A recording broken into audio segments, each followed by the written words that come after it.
Your first question, you said the government seems.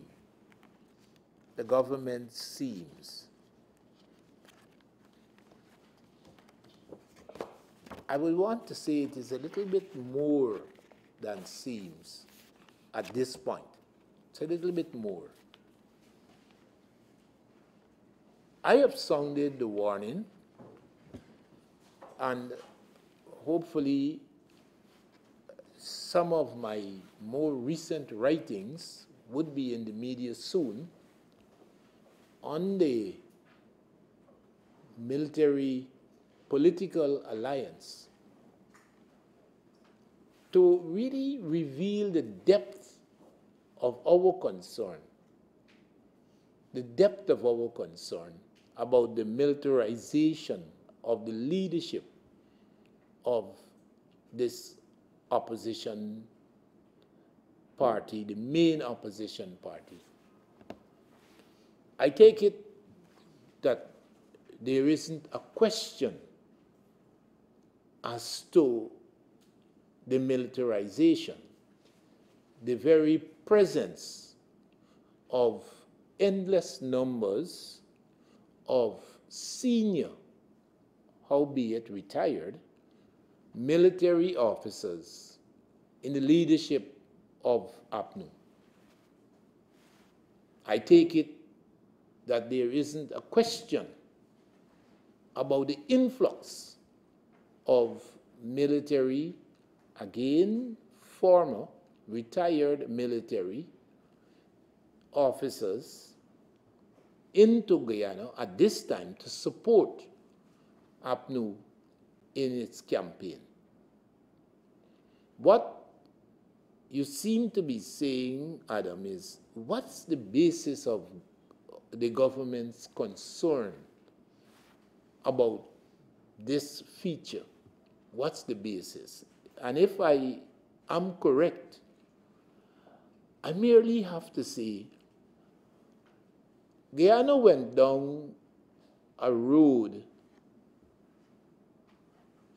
under the Burnhamite People's National Congress, a road that was facilitated by the concept of party paramountcy that brought the disciplined forces, particularly the military, to be a part of the enforcement arm of the then government.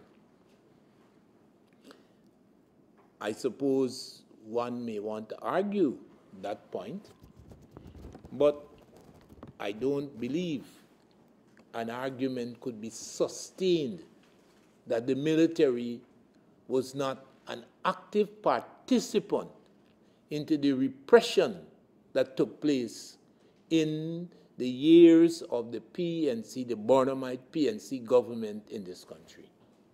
I don't think we can argue about that. And the concern that I have dates back to 1992. And my president, Dr. Jagan, says, Luncheon,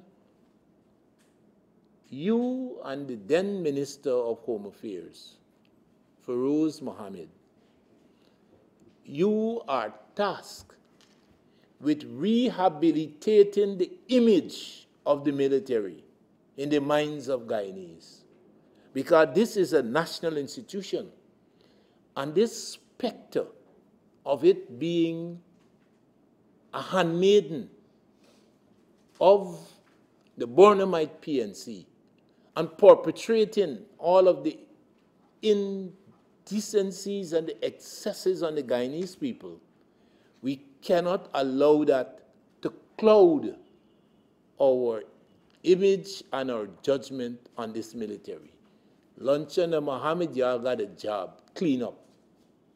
Make sure that this image is corrected. I want to believe we've done a good job. I want to believe that today a professional military exists that on its post-1992 actions has endeared itself to the Guyanese people, its exploits, its achievements.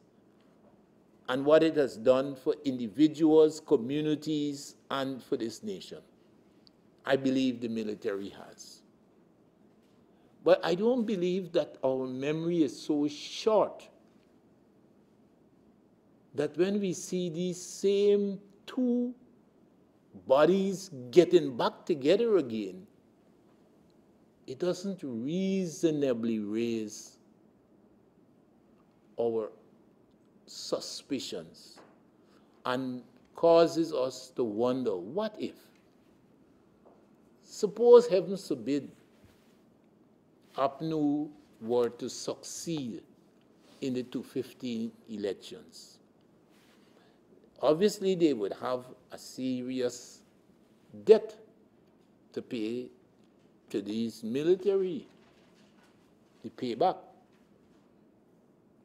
As it is, the discerning reporter would know that there has never since 2011 been any question whatsoever in Parliament about appropriations, about resourcing, or the denial of resourcing for the military. This APNU has always seen it appropriate to join with the government in its financing and resourcing of the military. One can only wonder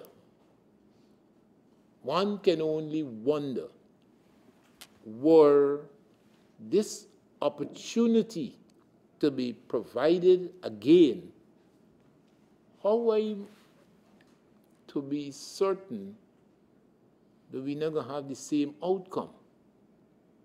That indeed, in the face of an opposition in the PPP, that same military in the Burnhamite era that supported the PNC in their illegal and undemocratic actions might not be coerced into doing the same under a possible APNU administration. I spoke about this matter. I wrote Granger. I said, I think this is the worst decision you ever made in your life. Short term, yes, a military injection has a lot to do. They're well trained. And a military injection probably has a lot to do with the successes in being the APNU head and being the leader of the PNC. But it will reawake, it will arouse fears that have been dormant, that we have been succeeding in allaying. It would raise those fears again. And I don't believe it is in the interest of the military. I will write on these matters because of much of what APNU has done is run-of-the-mill, I would say, politicking, with which I disagree vehemently. But you see, this one, it has undone 23 years of patient cultivation by this administration. That is what Granger has done. Because don't fool yourself, whether it is the retired military that is flocked, encouraged to flock, the APNU and positioned in the APNU leadership, one can only imagine the impact on the serving military. One can only imagine the impact on the serving military. And who got ears to hear, let them hear.